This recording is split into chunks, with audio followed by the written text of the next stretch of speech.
سمین کہتے ہیں نا کہ بڑے لوگوں کی باتیں بھی بڑی ہوتی ہیں۔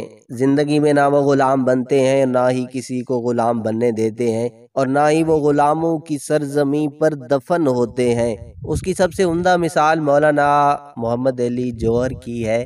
سمین یہ تو آپ سبھی جانتے ہیں کہ مولانا محمد علی جوہر ہندوستانی مسلمانوں کے عظیم رہنما تھے۔ جدوجہد آزادی میں سرگرم حصہ لینے کے جرم میں مولانا محمد علی جوہر کی زندگی کا کافی حصہ قید و بند میں بسر ہوا۔ آج سے ٹھیک 91 سال پہلے 4 جنوری 1931 کو ہندوستان کے عظیم آزادی پسند مجاہد اعظم مولانا محمد علی جوہر اس دنیا کو ہمیشہ کے لیے الوداع کہے گئے تھے۔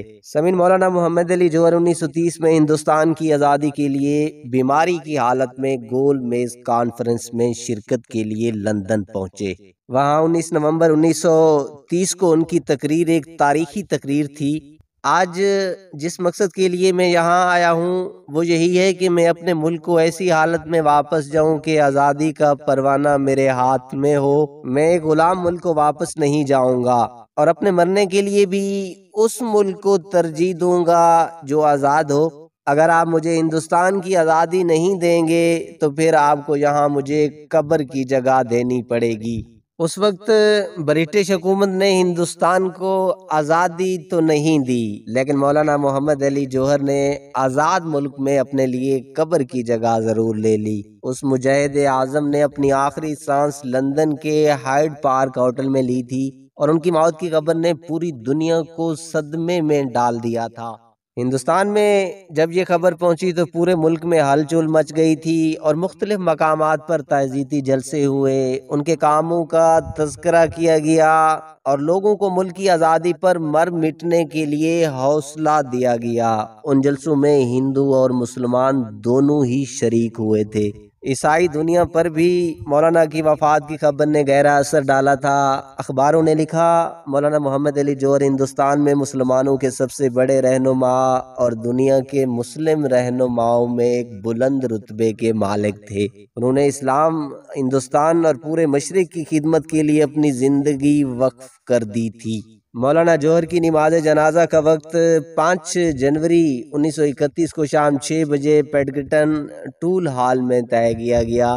خاص طور پر افغان سفیر عفیفی پاشا، مصری سفیر نوری اسفندیاری، ایران کے سفیر شیخ حافظ کے علاوہ گول میز کے تمام ممبران نے انہیں کاندھا دیا۔ حال کے باہر انگریزوں کا ہجوم تھا، اور حال کے اندر بھی تمام جماعتوں کے انگریز نمائندے موجود تھے۔ ہر کسی کی خواہش تھی کہ مولانا محمد علی جوہر کو ان کے شہر میں دفن کیا جائے۔ لندن کے لوگوں کی رائے تھی کہ ان کو لندن میں دفنایا جائے، لیکن گھر والے اس کے خلاف تھے۔ خاص طور پر مولانا کی بیوہ امجدی بانو بیگم انہیں ہندوستان لے جانا چاہتی تھی۔ خود ہندوستان سے سینکڑوں تار بھیجے کہ انہیں یہاں لایا جائے۔ رامپور، لکھنؤ، اجمیر، کولکتہ، دہلی، علی گڑھ اور متعدد شہروں کے لوگوں نے ٹیلی گرام بھیجا کہ مولانا جوہر کو ان کے شہر میں دفن کیا جائے۔ ان تمام دعوت ناموں میں ایک دعوت نامہ فلسطین کے مفتی اعظم امین الحسینی کا تھا، جنہوں نے مولانا محمد علی جوہر کو یروشلم کے بیت المقدس میں دفن کیے جانے کی گزارش کی۔ بتایا جاتا ہے کہ اس کے پیچھے ان کا مقصد یہ تھا کہ ہندوستان کے مسلمانوں کو مذہبی بنیاد پر فلسطین کے ساتھ منسلک کیا جائے۔ جس طرح ہندوستان کے مسلمان مکہ اور مدینہ سے محبت کرتے ہیں، ویسی ہی محبت وہ بیت المقدس سے کریں۔ بیت المقدس جو قبلہ اول اور پیغمبر اسلام محمد صلی اللہ علیہ وآلہ وسلم کے سفر معراج کی منزل اول ہونے کے علاوہ برگزیدہ انبیاء و مرسلین اور بے شمار اولیاء مقبولین کی قبروں کا مسکن تھا۔ امین الحسینی صاحب کی گزارش پر مولانا محمد علی جوہر کے بھائی شوکت علی راضی ہو گئے، کیونکہ مولانا جوہر نے خود ہی کہا تھا کہ وہ غلام ملک میں دفن نہیں ہونا چاہتے۔ مولانا محمد علی جوہر نے ساری زندگی کھادی سے بنے کپڑے ہی پہنے تھے، چنانچہ ان کا کفن بھی کھدر سے ہی تیار کیا گیا تھا۔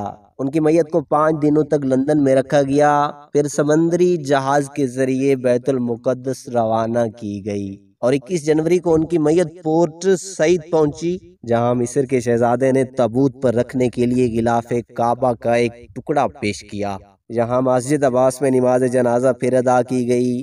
جنازے کو مصری پولیس نے سلامی دی۔ جنازے کے جلوس میں وزیر اعظم، شاہ مصر کے نمائندے، شہزادہ اور مشائخین شہر شامل تھے۔ 28 جنوری 1971 کو یہ تابوت یروشلم پہنچا تو یہاں کی تمام دکانیں بند ہو گئیں۔ جنازے کے جلوس میں مولانا شوکت علی اور مفتی امین الحسینی آگے آگے تھے۔ ایسا ہجوم امنڈ پڑا کہ جنازے کو حرم شریف تک لے جانے میں پورے 3 گھنٹے لگے۔ جمعہ کی نماز کے بعد جنازے کی نماز یہاں تیسری بار پڑھی گئی۔ بتایا جاتا ہے کہ اس وقت قریب 2 لاکھ کا جمع غفیر موجود تھا۔ کئی اہم مشہور مسلم رہنماؤں کی تقریر کے بعد انہیں سپرد خاک کر دیا گیا۔ سامعین، آخر میں ہم آپ کے ذوق کے منتظر ہوتے ہیں۔ آپ بھی اپنے ذوق کے مطابق ایک کومنٹ ضرور دیجئے گا۔